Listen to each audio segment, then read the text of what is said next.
Chandu the Magician.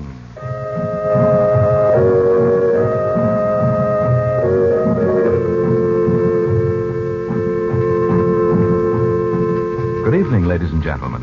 We present for your enjoyment tonight and every weekday evening at this time, Chandu the Magician. Before our drama starts, I would like to tell you some news, some very good news. We think it's safe to say that if you would like White King granulated soap, you can probably get it now from your grocer. You know, it has been awfully short and in many cases difficult, if not impossible, to obtain. This was because during the war years, we wouldn't let White King quality down. And we just couldn't make enough of our kind of soap to fill the demand. Then, too, lots of people moved out west from the east. And once they tried White King, they found it different from, and many liked it better than, any soap they'd ever used. There still isn't any too much White King. But if you're lucky, you'll find some at your grocer's tomorrow. And know what you'll say, do you? You'll say, I love White King.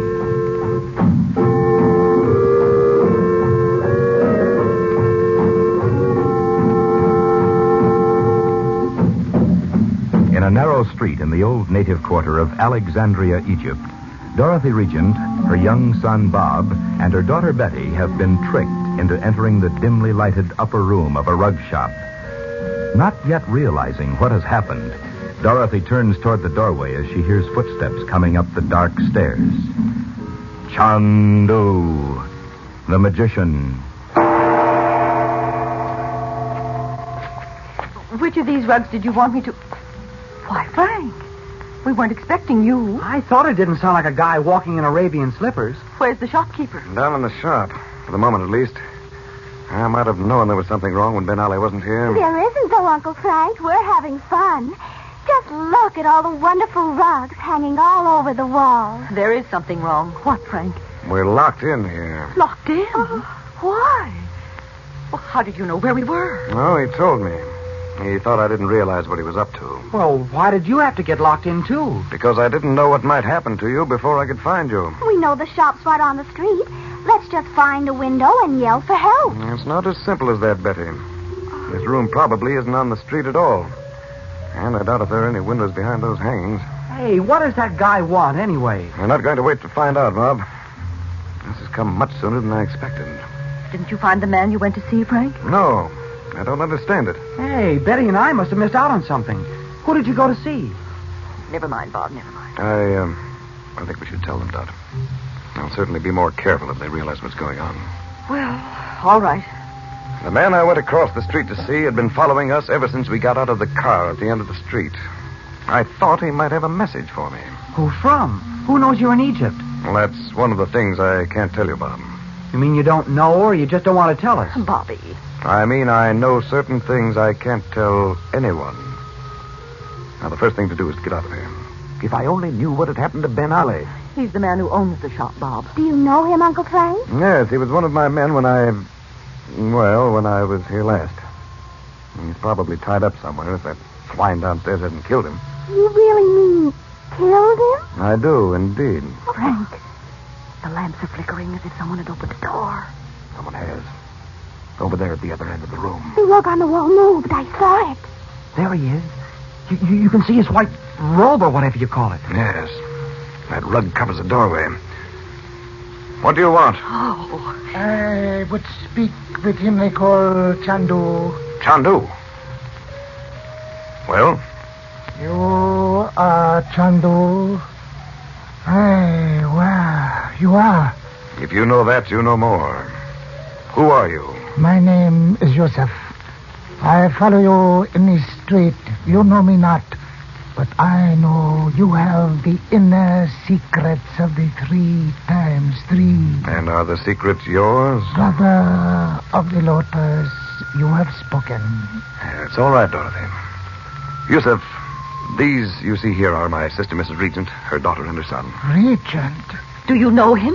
Tell us what you know. Many things are whispered that will not bear light of day, O Chandu. But you will tell me what you know. I know nothing of Regent O Chandu but the tomb of Muhammad. But you recognized his name.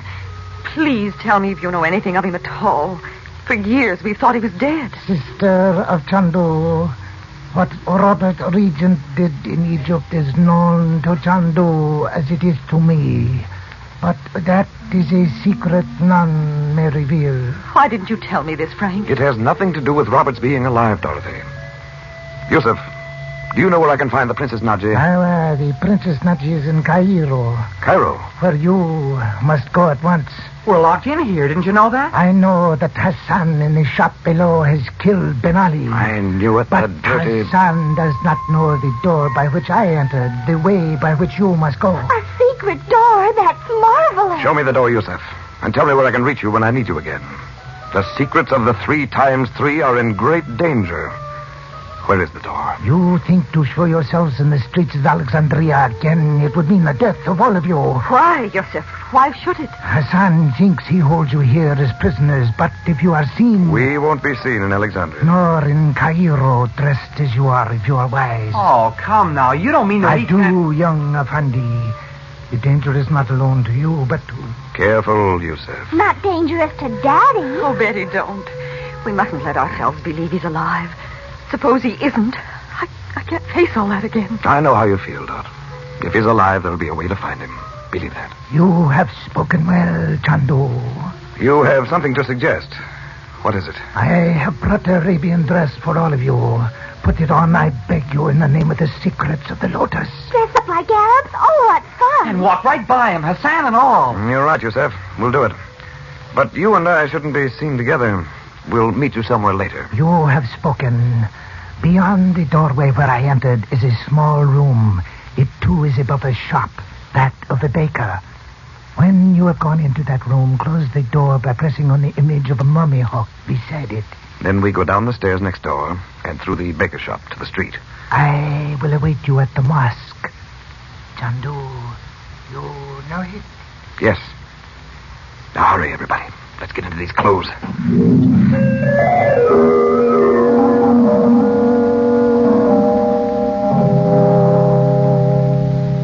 Ready, Dot? Betty? Yes, we're ready. I feel like a crow in these black things. I only hope this veil doesn't slip off. Tighten it so it won't. It's the slippers that gripe me. You have to shuffle or they slip right off. It must be getting dark outside by now. That'll help. Yes. Now remember, you're the poorest kind of Arabs. Don't look around when we get down on the street or do anything to attract attention. We won't, Frank. Can't we go now? All right, come on. Yusuf left the door open. What if there's somebody in the next room? Pay no attention to them. Walk right down the stairs and through the shop. Turn left when you reach the street. All right, go on. Darn these slippers. Betty, wait till Uncle Frank shuts the door. The image of a mummy hawk, he said. No, here it is. Oh, you'd never know the door was there. Bob, aren't you excited? What if Hassan should be waiting for us at the foot of the steps? I've still got that knife we bought from him. I'll nick him. Keep that knife out of sight, Bob. Start down. And Dorothy, you and Betty will have to walk behind us in the Arab way or you'll cause talk. Remember, you're Arabian women on your way home.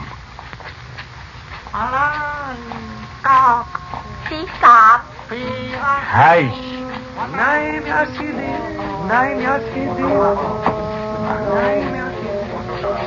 Mother, don't you feel just like the invisible man? Hush, Betty. We don't want anyone to hear us speaking English. Oh, no. Mother, look back over your shoulder. What is it, dear? Did you see those men we just passed? They're following us. Betty, don't begin to think every Arab on the street is pursuing us. You're imagining it. No, I'm not. I'm going to call Uncle Frank. Uncle Frank? Now you've attracted the attention of those lemonade sellers. What is it? Here, turn this corner into the alley. Oh, what a horrible place. It's filthy, Frank. Let's get out of here. Oh, never mind that now, Doc. Uncle Frank. What's the matter, Betty? Two men started right down the street after us when we left the shop door.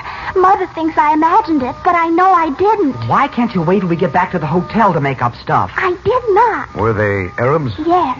You wait. I bet you see them go right by the alley. Get back against the wall. Look, there they go. I told you. You're right, Betty. It's a good thing this alley's dark or they'd have seen us. Do you really think they're looking for us? I'm sure of it. I recognized one of them. You keep still here for a few minutes, and then we'll go out the other end of the alley and back to where Yusuf's waiting. Who was the one you recognized, Uncle Frank? A man who tried to kill me one night in Damascus. Damascus? What on earth were you doing there, Uncle Frank? I'll tell you about it sometime, Betty. How long must we wait here? They'll realize they've missed us and come back. Yeah. And we sure didn't fool them with these clothes. It would have been better if we'd come out one at a time. That's what we'll have to do when we leave here. Not Betty. But listen, Dot, it's the only way. Bob can go first. It's not far. Round the corner to the left and back to the mosque. None of you can miss it. It's right on the corner. Then I go next after Bob? No, we'll wait for a minute or so. Then your mother will go. I'm not going to leave Betty in this place by herself. I don't care what happens. I'll be right behind her, Dot, all the way. All right, go on, Bob. Okay. Don't worry, Mom. It's only a couple of minutes. When he gets to the end of the alley, you can start, Dorothy. Walk slowly. Don't look back. All right. But wait. Pull your shawl around your head. That's it. You won't let Betty get out of your sight. You know I won't. Bob's out of the alley. Be careful, Frank. It's not very much fun in this alley, is it? I hope we get back to the hotel before dark. You'll think what fun you'll have telling your friends about it when you get home. Chin up, honey. I'm not really scared. Look, you can hardly see Mother in the shadows down there. I guess it's a good thing these clothes are back. Mm-hmm. Anyway, the alley isn't very long. Well, this part of the city's like a rabbit warren. A few steps and you're back in the time of Muhammad. What? All right, you can start now. I'll be right behind you. Oh, I am afraid, Uncle Frank. You come with me, please. It's so dark. All right, then. I forget you're still just a little girl. We'll run for it. Really run? Yes, take our chances. Ready? Uh-huh. Go. Say, you certainly can run, Uncle Frank. Just a little further. Now, there's the mosque. Slow down, Betty.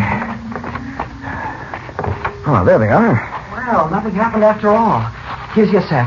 I think he was getting ready to call out the National Guard. Where's your mother? Oh, we haven't seen her. Isn't she with you?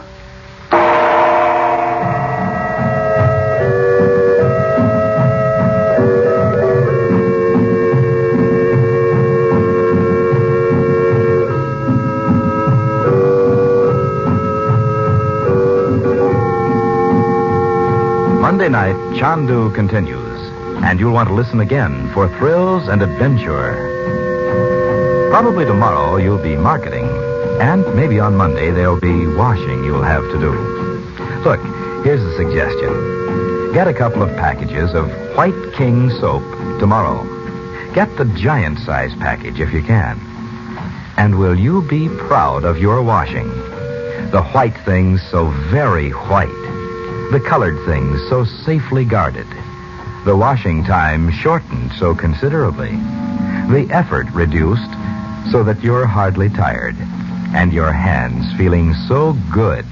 Because White King is gentle not only to clothes, but to hands as well. Know what you'll say when you've used White King, do you? You'll say, I love that soap.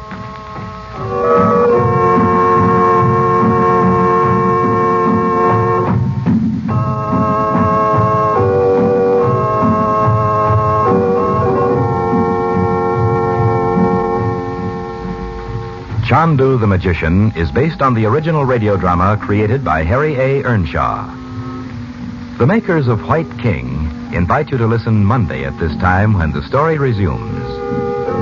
Chandu the Magician.